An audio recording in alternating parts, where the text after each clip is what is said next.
চোখে ভুল দেখছি নাকি লাগে ধাঁধা সব এই যে এক আজব কেস তাকে যে করবে ফেস হারাবে ধৈর্য হারাবে সবই পাতরে খায় পাতরে ফুটা তবু নাই রিয়েকশন আজব এক অ্যাডভেঞ্চারে ঘরের শত্রু বিভীষণ পাতরে খায় পাতরে ফুটা তবু নাই রিয়েকশন আজব এক অ্যাডভেঞ্চারে ঘরের শত্রু বিভীষণ তোমার মোষটা না থাকলে তোমার পুরুষ হিসাবে গ্রহণই করা যেত না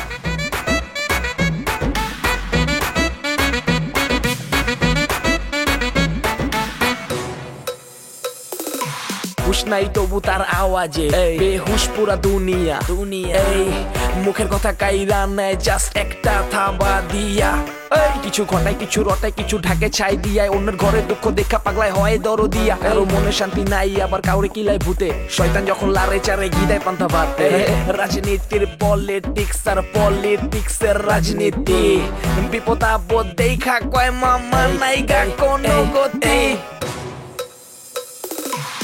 পাতরে খায় পাতরে ফুটা তবু নাই রিয়েকশন আজব এক অ্যাডভেঞ্চারে ঘরের শত্রু বিভীষণ এখন বিয়ে না মেনে তো কোনো উপায় নেই আমার আব্বা ধূপ করে গিয়ে বিয়ে করে আসছে কিন্তু নতুন বউ এই বাড়িতে যদি না থাকে তাহলে কিছু ঝামেলা অ্যাভয়েড করা সম্ভব আমি এবার চলেই যাব আরে আম্মা রাইগা গেল তাহিরা গেল ইকবাল ভাই বিয়ে করছে কি দেখে কি আমরা থাইমে থাকবো নাকি হ্যাঁ তার সঙ্গে তো আমরা কোনো সম্পর্কই রাখবো না তুই সম্পর্ক রাখবি আপনি যে এত বড় চিন্তা করে বসে আছেন একটু ভাবেননি আব্বা হ্যাঁ আপনি এত সুদূর প্রসারে চিন্তা করতে পারেন তাহলে সব কিছু তুমি গুছিয়ে নাও অবশ্য গুছিয়ে নেবার কিছু নেই যা গোছাবে সে এটা ওখানে গিয়ে গোছাবে কোনো অসুবিধা নেই দেখেন আমি চাইলেই এই বাড়ি ছেড়ে যেতে পারি কিন্তু আমি যাব না কেন কারণ আমি একজন পলিটিশিয়ান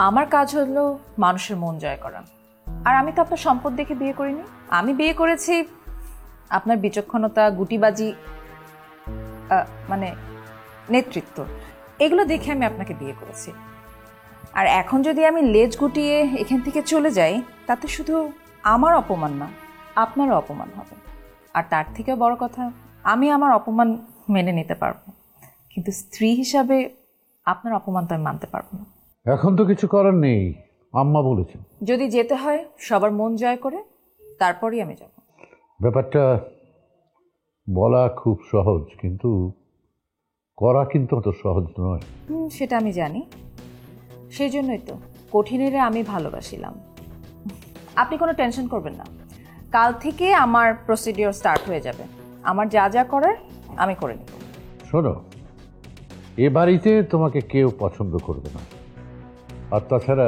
তুমি জানো যে আমার বড় ছেলেটা পাগল আর মেজোটা হিংসুটে ওরা তো তোমার ক্ষতি করার চেষ্টা করবে হ্যাঁ ক্ষতির কথা চিন্তা করলে কি আপনাকে বিয়ে করতাম মানে এত কিছু আমি বুঝি না আমি চ্যালেঞ্জ নিতে ভালোবাসি এটা আমার জন্য একটা চ্যালেঞ্জ আমি এই বাড়ি ছেড়ে কোথাও যাচ্ছি না আম্মাকে তুমি চেনো না আম্মা আমাকেও চেনে না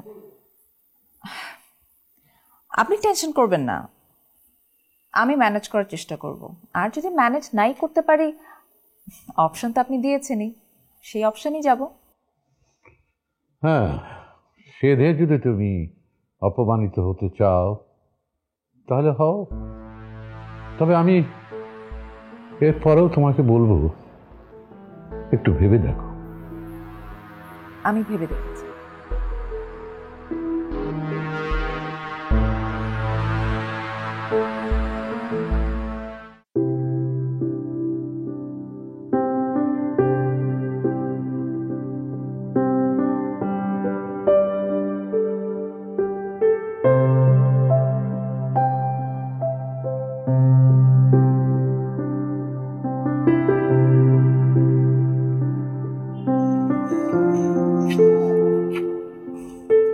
নীলিমা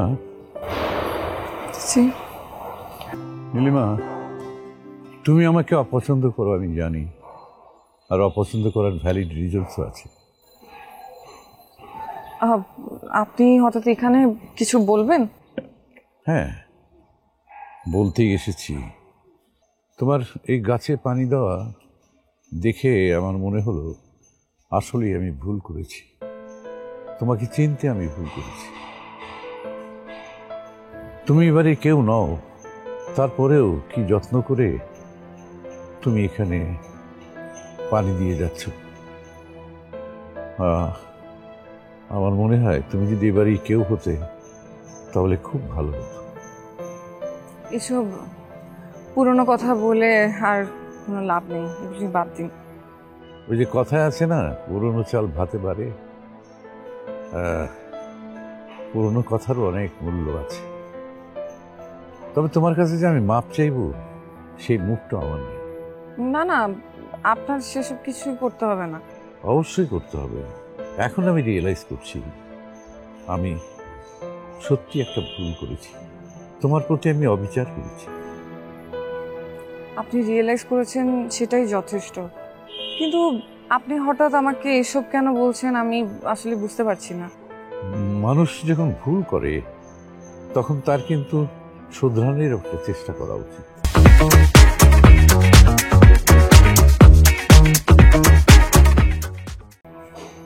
কিছু ভুল কখনো শুধরানো যায় না। কিছু ভুল আছে শুধরানো যায়। আমি জানি নেওয়াজকে তুমি ভালোবাসো। আমি তোমাদের ভুল বুঝেছিলাম, এখন আমি সেই ভুলটা শুধরাতে চাই। আমি তোমার এবং নেওয়াজের প্রেমে বাধা হয়েছিলাম, এখন আমি সেই বাধাটা আর হতে চাই না। মানে নেওয়াজের সাথে তোমার আমি বিয়ে দিতে চাই, সেটাই ফাইনাল। হঠাৎ বিয়ের কথা কোথা থেকে আসলো? আর নেওয়াজ ভাইয়ের সাথে তো মীরার বিয়ে হবার কথা শুনেছি। ওসব কথা বাদ দাও। আমি বলেছি তোমার সাথে নেওয়াজের বিয়ে হবে, এটাই ফাইনাল। তবে আমাকে ছোট্ট একটা ফেভার করতে হবে তোমার। কি ফেভার? তোমার দাদিমাকে তোমার বোঝাতে হবে। মা তো আমার কথা শুনতেই চাচ্ছে না, তুমি বললে শুনবে। ও, তাহলে এই জন্য আপনি আমার সাথে নেওয়াজ ভাইয়ের বিয়ে দিতে চাচ্ছেন? না না, তা হবে কেন? আমি তোমার কাছ থেকে ফেভার চাইছি, এটা ঠিক, কিন্তু এটাও আমি ফিল করছি যে তুমি যদি নেওয়াজের বউ হও তাহলে আমাদের সবার জন্য ভালো হবে। আমি নেওয়াজ ভাইকে বিয়ে করতে যাব কোন দুঃখে? মানে উনি তো একটা পাগল। উনি যখন ভালো ছিল আমি তখন ওনাকে ভালোবাসতাম। এটা তুমি কি বলছো? ওকে তুমি ভালোবাসো না? না, বাসতাম যখন উনি সুস্থ ছিলেন, কিন্তু ওনার সাথে তো আর আমার কিছু হয়নি। আর এখন আমি ডিভোর্সড। আপনার কোনো আইডিয়া আছে আমার পিছে কত ছেলে ঘুরে? আমার ডিভোর্স না হলে তো আমি জানতেই পারতাম না যে এই সমাজে ডিভোর্সি মেয়েদের যে এত কদর। তা আমি খামোখা আপনার এই পাগল ছেলেকে বিয়ে করতে যাব কেন? হ্যাঁ, তোমার কথায় লজিক আছে, কিন্তু আমার ধারণা যে তোমার সাথে যদি নেওয়াজের বিয়ে হয় তাহলে ও ভালো হয়ে যাবে। আর যদি ভালো না হয় তাহলে তাহলে কি আমি আমার পুরো লাইফটা কি একটা পাগলের সাথে কাটিয়ে দিব? দেখুন, আমার একবার ডিভোর্স হয়েছে, আমার কদর বেড়েছে, তার মানে এই না যে আমার দ্বিতীয়বার ডিভোর্স হলেও আমার একই রকম কদর থাকবে। তখন আমার কি হবে? শোনো শোনো শোনো, এই নেওয়াজের সাথে তোমার বিয়ে হলে তুমি তো সম্পত্তি পাবে, আর সেই সাথে আমিও তোমার নামে কিছু সম্পত্তি লিখে দিচ্ছি। আপনার সম্পত্তির প্রতি আমার কখনোই কোনো লোভ ছিল না, সেটা আপনিও খুব ভালো করে জানেন। আপনার ছেলেকে আমি বিয়ে করতে পারবো না। ও ঠিক আছে ঠিক আছে, তুমি যদি নেওয়াজকে বিয়ে করতে না চাও তাহলে তুমি খায়রুলকে করো। খায়রুলের মাথায় তো কোনো গোলমাল নেই। ছি ছি, আপনি কি বলছেন এসব? খায়রুল ভাইয়াকে আমি নিজের ভাইয়ের মতো দেখি। হ্যাঁ দেখেছো, কিন্তু এখন অন্যভাবে দেখবে। অসম্ভব। তাহলে বলো কি করা যেতে পারে? দেখুন, আমি আপনার কোনো ছেলেকে বিয়ে করতে পারবো না। আপনার সম্পত্তিরও আমার কোনো লোভ নেই, কিন্তু আমি তো আপনার বাড়িতে থেকেছি, আপনার নুন খেয়েছি। আপনি আমার কাছে একটা ফেভার চাইছেন, আমি সেটা করব। সত্যি সত্যি তুমি ফেভার করবা? হ্যাঁ, মানে আমি দাদিকে বুঝাবো। দাদিকে বুঝানোর পর দাদি বুঝলে তো ভালো, না বুঝলে কিন্তু আমার কিছু করার নেই। তুমি বললে মা ঠিকই বুঝে। বুঝলে তো ভালোই, আমি কথা বলবো দাদির সাথে। থ্যাংক ইউ নীলিমা, আমি তোমার কথা আশ্বস্ত করি। আসি।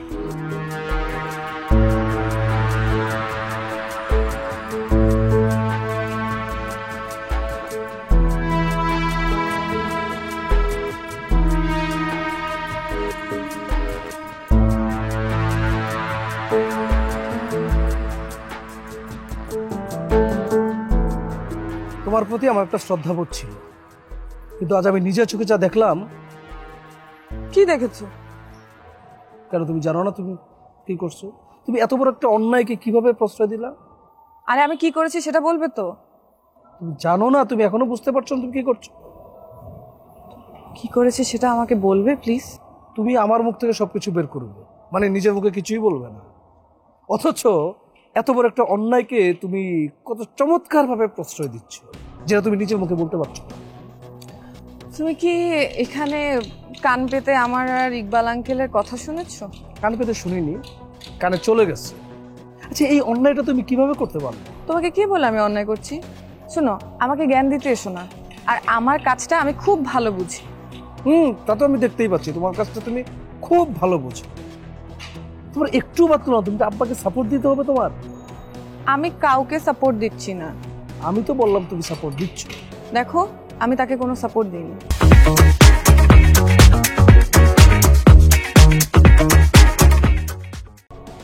দেখো, আমি তোমাকে একটা কথা বলি, আমি তোমাকে বারবার রিকোয়েস্ট করছি যে তুমি তার এই কুকুরটির সাথে নিজেকে জড়ায় না। তোমার একটা গুড ইমেজ আছে এই বাড়িতে, হ্যাঁ, এটা রাখার চেষ্টা করো।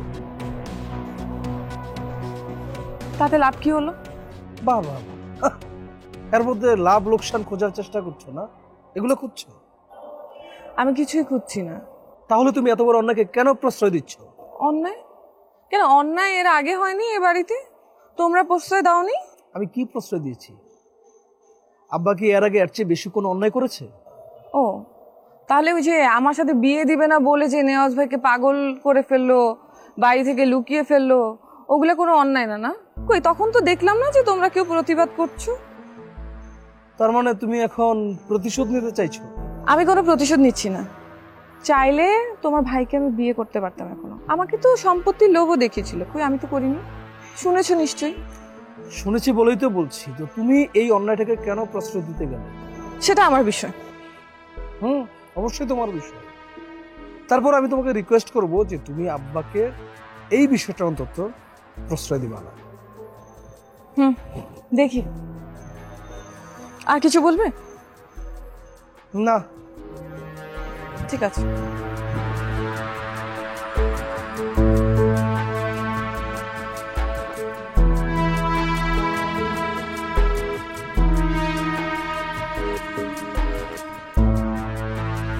বুঝলো দাদি, একটা কথা চালু আছে যে ছেলেকে যদি বিয়ে করাইতে চাও তাহলে ছেলের বাবা মার সম্পর্কে আগে একটু খোঁজ খবর নাও। কারণ হইতেছে ছেলের বাবা মা যদি করল্লা হয়, ছেলে তো আর আঙ্গুর হবে না। তার মানে তুই কইতাছিস যে আমি খারাপ, আমার পোলাও খারাপ? ডোন্ট মাইন্ড দাদি, আসলে বিষয়টা এরকমই। তোর এত বড় সাহস আমার মুখের প্রতি এত বড় কথা কইছস?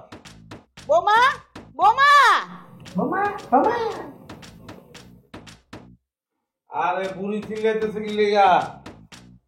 এই, আম্মা এখন আসতে পারবো না, আমার মন খারাপ। না, তার আসতে হইব। আমার মুখের উপরে এত বড় কথা, এই পোলা যদি বউর পেটে না হইতো আমি যে কি করতাম আমি নিজেও জানি না। পারুল, তুই আবার কি করছস? আমার মনে যা আসছে আমি সেটাই বলছি। বুড়ি, এটা তো ঠিক আছে, মনের কথা তো চাইবার আগে ঠিক না। আমার মনে যা আসছে ও সেটা বলছে। ও কি বলছে তা তুই জানিস? আমি কেমনে জানবো? আমি তো তোমার হাউকাউ শুনে আসছি। এই বাড়িতে তোমার হাউকাউ ছাড়া আর কিছুই হয় না। এই বল, এখন চুপ করে রয়েছিস কেন? বল। আমার সম্পর্কে কিছু বলছে? এই, এটা তো ঠিক করছ নাকি? আরে তোমার সম্পর্কে বলিনি, আব্বা সম্পর্কে বলছি। এই, আব্বা সম্পর্কে বলছে, তাহলে তো ঠিকই আছে। আব্বার সম্পর্কে তো বলাই উচিত, সে তো 2 নম্বর। ওই হারামি ডারে নিয়ে করলে তো আমি কিছু কইতাম না, হেডার লগে তো আমারও বাঁচাইছে। জড়াইছে মানে তোমারও কি আমার বিয়ে করার খায় এসেছে? পাত্রকে জেনে রাখবাই নাকি? নাজ ভাই, উনি একটা অসুস্থ মানুষ, বুড়িও তো অসুস্থ, দুই অসুস্থ জলাজল করে ঘুমায় থাকবো। হ্যাঁ, আমার মনে হয় জেনে আপত্তি করবো না। এই বয়সে বুড়ির একটা খায়, সেটা আমাদের মিটানো উচিত। কি বুড়ি? একটা থাপ্পড় খাবি, আমি কেন বিয়ে করব? ও, বিয়ে করবা না? তাহলে সমস্যা কোন জায়গায়? এই ফারুক, এখন কত কথা? তো বলছি তো একবার, ছেলেকে বিয়ে করানোর আগে ছেলের বাবা মা সম্পর্কে এটা সম্যক ধারণা নিয়ে বিয়ে করানো উচিত। কারণ বাবা মা যদি করলা হয় তাহলে ছেলে তার আঙ্গুর হবে না। একদম খাঁটি কথা বলছি, এর থেকে খাঁটি কথা হয় না। ফাইরুল তোর নিয়ে আমি গর্বিত। বুড়ি, তোমার উচিত ফাইরুলের অ্যাওয়ার্ড দেওয়া। আর তোমারও সমস্যা ছিল ভাই, আব্বা যে এইভাবে বিয়ে করলো, তোমার কি উচিত ছিল না কিছু একটা বলা, কিছু একটা করা? কই, তুমি তো চুপচাপ, তুমি তো কিচ্ছু বললা না, কিছু করলাও না। কে বললো আমি কিছু করি নাই? আমি সব কিছু ভাইয়া বলাইতেছি, সব দেখবি, তুই দেখবি। আরে আমি তো ভাঙি নাই, মানে এমনি ভাঙবো এটা দেখাইছি আর কি। বুড়ি, ঘরের প্রকাল কই আছে কও, ভাঙার মুখ চলে আসছে, সব ভাঙা বলা।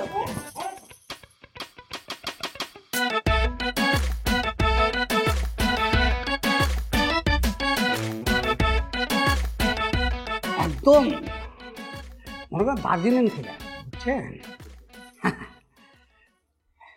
মজা না, মজা না ভাই। আমি একটু উত্তেজিত আছি, মানে একটু আবেগ আপ্লুত আছে, মানে আপনাকে দেখে, মানে আমার যে কি ভালো লাগছে। কিন্তু আমার দুঃখ কি জানেন, মানে আপনি যতবার এই বাড়িতে আসেন ততবার হয় আমি নেই, অথবা আমি থাকলেও আমাকে ডাকা হয়। তো আপনাকে ডাকা হয় না কেন? সেটাই তো কথা, আমাকে যে কেন ডাকা হয় না আমি সেটাই জানি না। তো অথচ আপনি চিন্তা করে দেখেন, আমি কিন্তু আপনার একটা ডাইহার্ট ফ্যান। মানে আপনাকে কী বলবো, এই যে এখন এই যে আপনাকে আমি এই যে সামনাসামনি আমি বসছি, দুটো কথা বলছি, যে কী ভালো লাগতেছে, কী ভালো লাগতেছে আমার বোঝাতে হবে। তাই? কিন্তু আপনার সাথে কথা বলে তো আপনার প্রতি আমার সন্দেহ হচ্ছে। মানে আপনি যে কথাগুলো বলছেন তাতে কোথায় জানি একটা ঘাপলা আছে। আচ্ছা, আপনার ফোন নাম্বারটা দিন তো আমাকে। আপনি মানে আমি ঠিকই বুঝলাম না, মানে আপনি কি বলতেছেন? আমার ফোন নাম্বার দিয়ে আপনি কি বুঝবেন?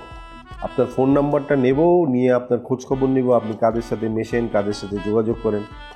আমার যতটুকু ধারণা যে আপনি খুব একটা ভালো মানুষের সাথে মেশেন না। খুবই কষ্ট হলো না, মানে আপনি আমাকে এই কথাটা কিভাবে বললেন?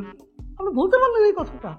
আপনি জানেন আমার সম্পর্কে, মানে আমি কতটা সহজ সরল, কতটা সেটা আপনি ভাবতেও পারবেন না। যে মানুষটা ঠিক শ্বশুর বাড়িতে থাকে, শ্বশুর বাড়িতে খায়, যে মানুষটা জীবনে কোনো বদ অভ্যাস নেই, মানে মদের গন্ধ কি, মানে আমি মদের বোতল, পেপসির বোতল আমি আওলায় ফেলেছি, কোনটা মদ কোনটা পেপসি, আপনি জানেন, মানে আমি সিগারেটের গন্ধ কেমন আমি সেটাও জানি না। মানে আপনি কেন এরকম একটা মানুষকে সন্দেহের চোখে দেখছেন? আমি বুঝলাম না কেন কেন। শোনেন, আপনার নাম্বারটা দেবেন, আমি খোঁজখবর নেব।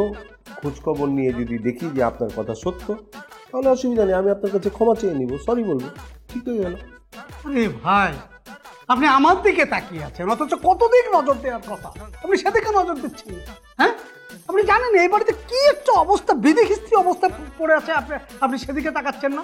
হ্যাঁ, আপনি সেদিকে তাকান, এই যে আমার শ্বশুর তার দিকে তাকান। হ্যাঁ, সে কত বড় ডেঞ্জারাস আপনি জানেন?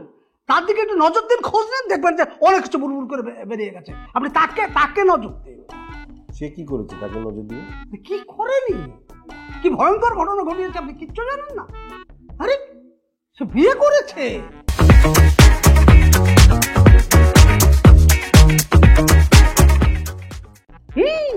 আরে বিয়ের মধ্যে এত বড় অপরাধ করেছে, আপনি বুঝতে পারতেছেন মানে কত বড় ঘটনা? হ্যাঁ, আর কার বিয়ে করার কথা, কে বিয়ে করে, কি ধরনের লোক একটা ফট করে বিয়ে করে ফেললো?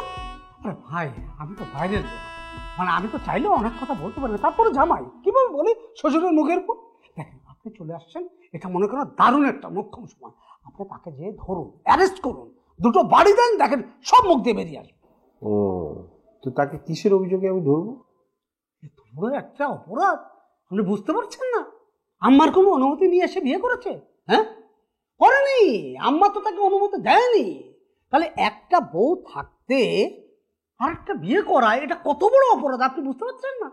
কিন্তু আন্টি তো আমাকে কোনো অভিযোগ করেনি। করবে কিভাবে? লজ্জাই করছে না, অসুবিধা নেই, আমাকে জিজ্ঞেস করে করবে অভিযোগ। আম্মা প্লিজ চলে আসছে, ব্যাস ব্যাস। আম্মা আমা আমা অভি ভাই হচ্ছে এই যে ডিবির মানুষ, তদন্তের জন্য আসছে। হ্যাঁ, আপনি একদম চিন্তা করবেন না, আসল মানুষকে পেয়ে গেছে।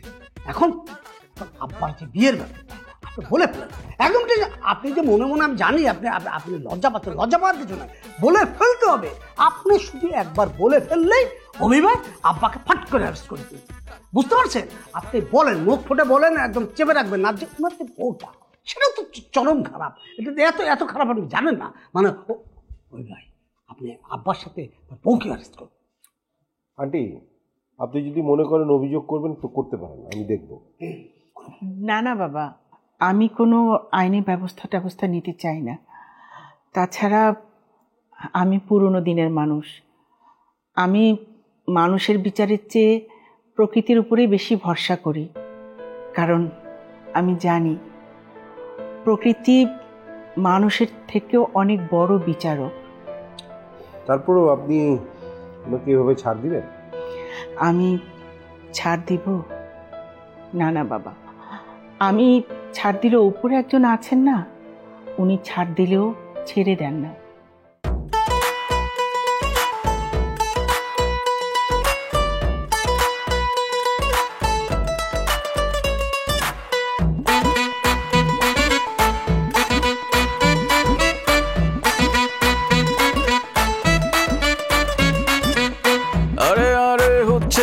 কি চোখে ভুল দেখছি নাকি, লাগে ধাঁধা সব।